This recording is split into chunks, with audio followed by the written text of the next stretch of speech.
Hello everyone, जय हिंद and welcome back to Takshashila classes. आज मैं आपके बीच लेके आया हूँ most important questions of physics का पार्ट 2। इसमें हम कवर करेंगे 2021 CDS 1 और 2021 CDS 2 में पूछे गए फिजिक्स के क्वेश्चंस। तो चलिए बिना टाइम वेस्ट किए स्टार्ट करते हैं पहले क्वेश्चन से। पहला क्वेश्चन है हमारे बीच, we are given 3 copper wires of different lengths and different area of cross section. Which one of the following would have the highest resistivity? अब हमें पता है रेजिस्टिविटी को हम डिनोट करते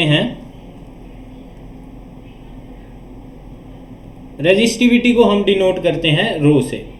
ठीक है जी। और जो रेजिस्टिविटी है वो डिपेंड करती है नेचर ऑफ द कंडक्टर, ना कि उसके शेप और साइज पे। तो अब हमें बताया गया है कि जो तीनों वायर्स हैं वो कॉपर वायर्स हैं, तो इसका मतलब उन तीनों की जो रेजिस्टिविटी होगी वो सेम होगी। तो इसका करेक्ट आंसर जो है ऑप्शन नंबर डी है, all wires would have the same resistivity. ठीक है जी। चलिए सेकंड क्वेश्चन की तरफ बढ़ते हैं। दूसरा क्वेश्चन है हमारे बीच, which one of the following is an electric conductor. अब हमें पता है कंडक्टर वो होते हैं जिनके थ्रू जो है इलेक्ट्रिक करंट पास हो सके। अब हमें पता है प्लास्टिक शीट तो ऑब्वियसली नहीं है। डिस्टिल्ड वाटर इसलिए एक कंडक्टर नहीं है क्योंकि उसमें जो है पॉजिटिव और नेगेटिव आइंस होते नहीं हैं, तो इसलिए वो भी एक कंडक्टर नहीं है। हमें पता है वुड भी एक इंसुलेटर है, तो वो कंडक्टर नहीं होगा। ह्यूमन बॉडी इसका करेक्ट आंसर है। ह्यूमन बॉडी के अंदर काफ़ी सारे आइंस होते हैं जिसके थ्रू हमारे जो ब्लड है उसमें काफ़ी आइंस हैं, ब्लड लिक्विड फॉर्म में है, तो जिस वजह से जो है it act as a conductor. ठीक है जी। चलिए थर्ड क्वेश्चन है हमारे बीच, non spherical shining spoon can generally be considered as. अब आप सोचिए एक कोई चम्मच है, हमने उस चम्मच को जो है उसे हमने फ्लैट कर दिया है, तो that will obviously be acting as a plane mirror. ठीक है जी। अ स्फेरिकल मिरर वो हो नहीं सकता क्योंकि स्फेरिकल होने के लिए ज़रा मतलब हल्का सा तो कर्व चाहिए ही होगा हमें। पैराबोला हमें पता है वो होगा नहीं। और लेंस तो अब ऑब्वियसली शाइनिंग स्पून है, लेंस जो है वो उनकी आउटर लेयर जो है वो शाइनिंग नहीं होती है। ठीक है, तो इसका आंसर जो है वो है प्लेन मिरर। फोर्थ क्वेश्चन है हमारे बीच, who amongst the following is a pioneer in discovering heating effect of a electric current. ठीक है, इसका जो करेक्ट आंसर है वो है option number C, James P Joule. Isaac Newton ji ने हमें दिए थे 3 laws of motion. Galileo Galilei ने हमें बताया था कि if a body is in motion, it will remain in motion until or unless it discovers some external force। और जे थॉमसन ने हमें दी थी इलेक्ट्रॉन की डिस्कवरी करके। ठीक है जी। तो अगला है हमारा question number 5, which one of the following laws of electromagnetism does not give the direction of magnetic field. तो इसका जो आंसर है हमारे पास वो है Faraday's laws of electromagnetic induction. हमें पता है राइट हैंड थंब रूल में भी राइट हैंड थंब रूल जो है वो हमें डायरेक्शन बताता है। एक स्ट्रेट वायर से जब करंट पास करे तो डायरेक्शन ऑफ मैग्नेटिक फील्ड कैसी होगी, वो सर्कुलर या तो आप कह सकते हो सिलेंड्रिकल शेप में होगी या तो उसके राउंड सर्कुलर शेप में रहेगी। ठीक है जी। Left hand rule right hand rule में हमें पता है उसमें जो हमारी उसमें इंडेक्स फिंगर होती है वो हमें मैग्नेटिक फील्ड के बारे में बताती है, तो उसमें भी मैग्नेटिक फील्ड का पता लगेगा। तो जो बचता है हमारे पास ऑप्शन नंबर डी है, जो है Faraday's laws of electromagnetic induction. Question number 6, how many internal reflections take place in formation of a primary rainbow. अब हमें एक बात याद रखनी है, जो रेनबो होता है वो हमारे पास 2 टाइप का है। एक होता है प्राइमरी, एक होता है सेकेंडरी। प्राइमरी रेनबो में एक बार टोटल इंटरनल रिफ्लेक्शन होती है और 2 बार रिफ्रैक्शंस होती हैं। और सेकेंडरी रेनबो में 2 बार टोटल इंटरनल रिफ्लेक्शन और 2 बार ही रिफ्रैक्शन। तो हमें पूछा गया है इसमें प्राइमरी रेनबो के बारे में, उसमें कितनी इंटरनल रिफ्लेक्शंस होती हैं। तो इसका करेक्ट आंसर जो है वो है option number B, that is 1। चलिए क्वेश्चन नंबर 7 की तरफ बढ़ते हैं। The direction of acceleration in a uniform circular motion is along the, हमें मान लीजिए ये कोई एक यूनिफॉर्म सर्कुलर मोशन है, ठीक है। हमें पता है कि जो हर पॉइंट पे यूनिफॉर्म सर्कुलर मोशन में हर पॉइंट पे डायरेक्शन ऑफ वेलोसिटी क्या होती है, टेंजेंट टू दैट पॉइंट, ठीक है जी।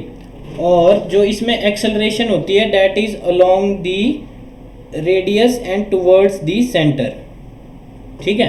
तो ऑप्शंस के थ्रू अगर देखा जाए तो इसका करेक्ट आंसर जो हमारे पास आएगा वो है direction perpendicular to the velocity, ठीक है जी। क्योंकि वेलोसिटी, अब देखिए वेलोसिटी जो है वो टेंजेंट जा रही है, मान लीजिए ये कोई पॉइंट है, इसके थ्रू वेलोसिटी टेंजेंट जा रही है और जो एक्सेलरेशन है वो जा रही है सेंटर की तरफ, ठीक है। तो इनके बीच जो है एक 90 डिग्री का एंगल हमें ऑब्टेन होगा। तो this implies it will be direction perpendicular to the velocity. Question number 8, question number 8 है हमारे पास, the weight of an object is due to the net force acting on it, the total of all the forces acting on it irrespective of their directions, the force that it exerts on the ground, या फिर its inert property, ठीक है जी। अब हमें एक बात पता है कि जो हमारा वेट है, वेट क्या होता है, वेट एक फोर्स है, ठीक है जी। तो जो हमारी बॉडी मान लो जो जब हम खड़े होते हैं तो हमारी बॉडी कितनी फोर्स या फिर उसका कितना वेट रहता है, तो उसका जो हमारे पास फॉर्मूला है weight is equal to mass into gravity, तो वो इस फोर्स से खड़ी होगी, ठीक है जी, हमारी जो बॉडी होगी।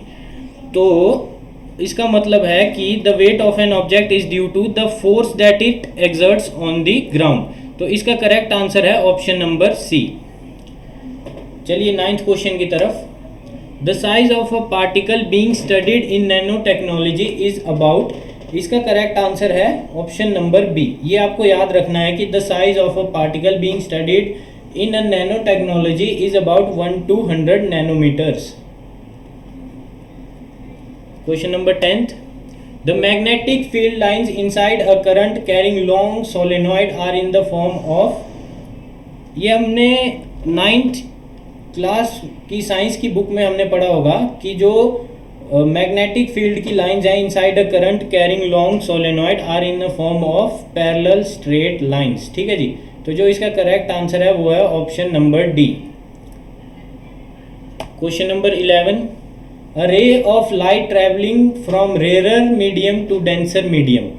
अब हमें पूछा गया है कि रेयर मीडियम से जब डेंसर मीडियम की तरफ लाइट जाएगी तो उस पर क्या इम्पैक्ट पड़ेगा। तो आपने एक बात याद रखनी है, जब भी रेयरर से डेंसर की तरफ लाइट जाएगी तो it will bend towards the normal, और जब ये डेंसर से रेयरर की तरफ जाएगी तो it will bend away from the normal, ठीक है जी। और जब ये आपकी जो है रेयरर से डेंसर में जाएगी तो इसकी जो स्पीड है, इस केस में रेयरर से डेंसर के केस में स्पीड ऑफ लाइट जो है वो कम हो जाएगी, that is it will slow down. तो अब देखिए इसका करेक्ट आंसर क्या होगा, slow down and bend towards the normal. तो ऑप्शन नंबर बी जो है हमारे पास वो इसका करेक्ट आंसर है, slows down and bends towards the normal. Question number 12, an electric circuit is consisting of a cell, an ammeter and a nichrome wire is of length L. If length of the wire is reduced to half, that is L/2, the ammeter reading is, ठीक है जी। तो ये जो question है ये हमें indirectly घुमा के पूछा गया है थोड़ा सा। तो ये कैसे होगा, हमें पता है कि resistance is equal to rho L upon A। ये मान लीजिए ये इनिशियली है जब लेंथ जो है वो हाफ नहीं की गई थी। अब हम मान लेते हैं R न्यू जो है RN, तो इसका फॉर्मूला बन जाएगा हमारे पास RL/2 अपॉन एरिया, ठीक है जी। लेंथ हाफ हो गई तो इसका मतलब रो L अपॉन 2A। अब हम यहाँ से देख सकते हैं कि जो नई रेजिस्टेंस है वो इसके हाफ हो जाएगी जो ओल्ड रेजिस्टेंस थी। अब अगर रेजिस्टेंस हाफ हो रही है तो ऑब्वियसली जो करंट जो है वो डबल हो जाएगा, तो करंट विल गेट 2 टाइम्स। तो इसका जो करेक्ट आंसर है इट विल गेट डबल्ड। अब यहाँ पूछा गया था एमीटर रीडिंग। अब हमें पता है एमीटर जो है वो करंट के मेजर को शो करता है, तो इसीलिए जो करंट होगा वो 2 टाइम्स हो जाएगा, तो इट विल गेट डबल्ड। चलिए क्वेश्चन नंबर 13 की तरफ चलते हैं। An athlete complete 1 round of a circular track of diameter 100 metre in 20 seconds. What will be the displacement after 1 minute and 10 seconds respectively. अब मान लो ये हमारे पास एक सर्कुलर ट्रैक है, कोई एथलीट जो है वो यहाँ से स्टार्ट करता है और इसका जो डायमीटर है सर्कुलर ट्रैक का वो है हमारे पास दिया गया 100 मीटर। अब 20 सेकंड में वो एक राउंड चल लेता है। अब 1 मिनट में होते हैं हमारे 60 सेकंड्स, तो 60 जो है वो है 20 का फैक्टर, तो ऑब्वियसली वो 60 सेकंड के बाद वहीं पर होगा जहाँ से वो स्टार्ट करेगा। मान लो एक चक्कर उसने ये लगाया 20 सेकंड में, एक, ये 40 और ये 60, फिर से वो यहीं पर पहुँच जाएगा। तो जो डिस्प्लेसमेंट होता है वो शॉर्टेस्ट डिस्टेंस होता है between initial and final position, तो इसका मतलब उसकी फाइनल पोजीशन भी यही है और इनिशियल पोजीशन भी यही है, तो डिस्प्लेसमेंट 60 सेकंड के केस में हो गई 0 मीटर।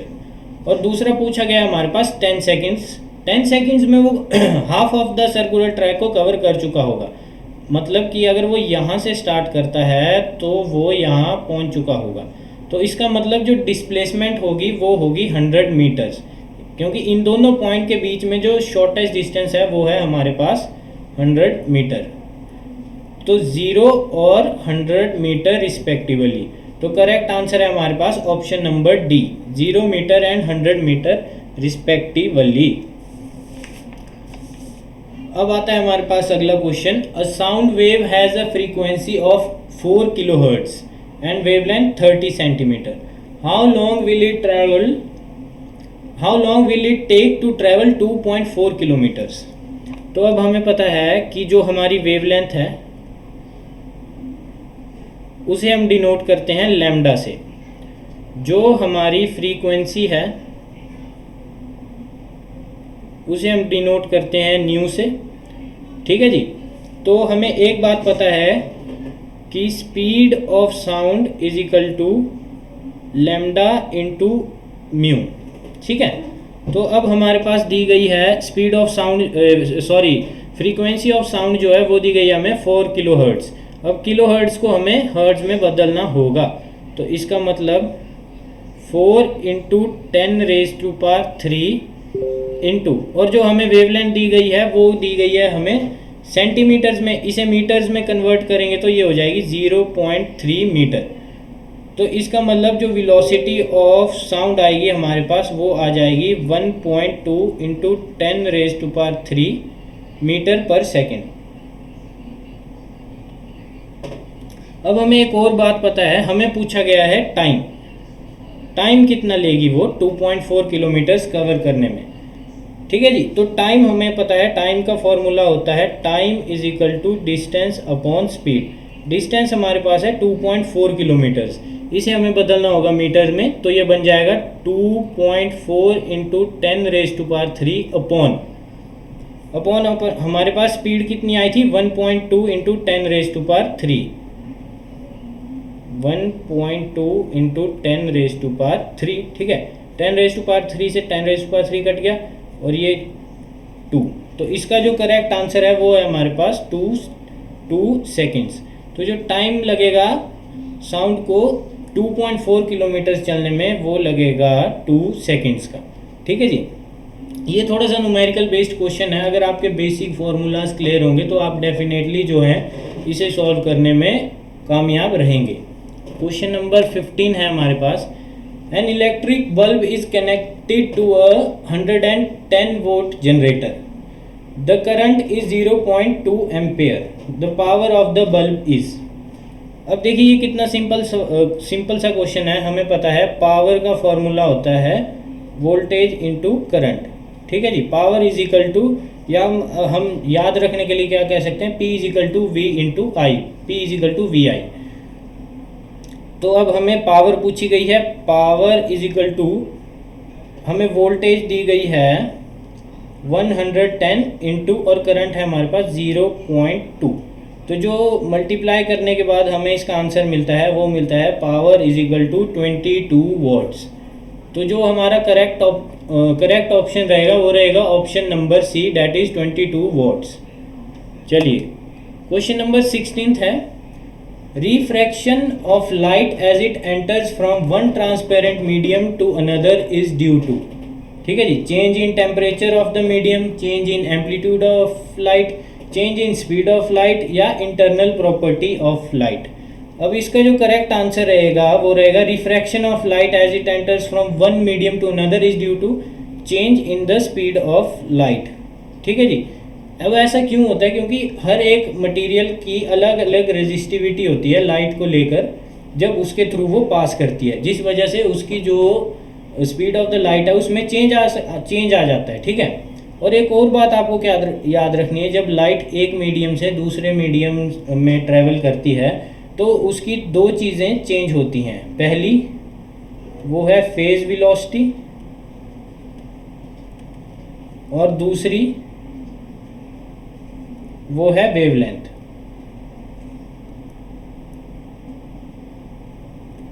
जो हमारी फ्रीक्वेंसी है वो कांस्टेंट रहती है, ठीक है जी, ये हमारी कांस्टेंट रहेगी। तो जो फेज वेलोसिटी और वेवलेंथ है बस वही चेंज होती है जब एक रे ऑफ लाइट एक मीडियम से दूसरे मीडियम में ट्रैवल करती है, ठीक है। चलिए क्वेश्चन नंबर 17 की तरफ बढ़ते हैं। ये थोड़ा सा इंटरेस्टिंग क्वेश्चन है। अ बस starting from the bus stand and moving with a uniform acceleration attains a speed of 20 kilometres per hour in 10 minutes, what is it's acceleration. देखिए अब न्यूटन के लॉ से हमें एक फार्मूला जो ड्राइव हुआ था वो हमें पता है, वो होता है v is equal to U plus A T, ठीक है जी, जिसमें v जो है वो है फाइनल वेलोसिटी, u जो है इनिशियल वेलोसिटी, a है एक्सेलरेशन और t जो है टाइम। तो अब हमें पूछी गई है इसकी एक्सेलरेशन, वैल्यू ऑफ a। अब देखिए फाइनल वेलोसिटी हमारे पास दी गई है 20 किलोमीटर पर आवर, ठीक है जी, और टाइम दिया गया है हमें 10 मिनट्स। अब हम देख सकते हैं कि वेलोसिटी जो हमें किलोमीटर पर आवर में है और जो एक्सेलरेशन है वो किलोमीटर पर आवर स्क्वायर में दिया गया है। तो इसका मतलब हमें वेलोसिटी के यूनिट को चेंज करने की ज़रूरत नहीं है। तो हमें जो है मिनट्स को आवर में बदलना होगा। तो हमें पता है 10 मिनट में कितने आवर होते हैं, 1/6 आवर्स, ठीक है जी। और बस जब स्टार्ट हो रही है तो इसका मतलब जब वो स्टार्ट हुई तो उसकी इनिशियल वेलोसिटी क्या रही होगी, 0, ठीक है। तो यहाँ पर ये वैल्यूज़ पुट कर दे जब हम, तो v is equal to u की वैल्यू 0 है प्लस एक्सेलरेशन जो है हमें निकालनी है और टाइम है हमारे पास 1/6, ठीक है जी। तो एक्सेलरेशन आ जाएगी हमारे पास 20 × 6 that is 120 kilometre per our square, ठीक है जी। तो इसका जो करेक्ट आंसर रहेगा वो रहेगा हमारे पास option number B, that is 120 kilometre per hour का स्क्वायर, ठीक है। तो ये रहे हमारे जो क्वेश्चंस थे जो CDS 1 2021 और CDS 2 2022 में फिजिक्स के पूछे गए थे। ये क्वेश्चंस आपने देखा होगा बिल्कुल ही सिंपल है, बेसिक अंडरस्टैंडिंग पे है। तो मैंने आपको पहले भी पिछले वीडियो में भी बताया था कि 9th और 10th की NCERT जो है साइंस की पढ़ना बहुत ज़रूरी है लॉजिकली, ठीक है। अगर आप वो कर लोगे तो 90% ऑफ द क्वेश्चंस जो हैं आप उन्हें करने में सक्षम रहेंगे, ठीक है। तो ठीक है, फिर मिलते हैं अगले वीडियो में। आज के लिए बस इतना ही। जय हिंद।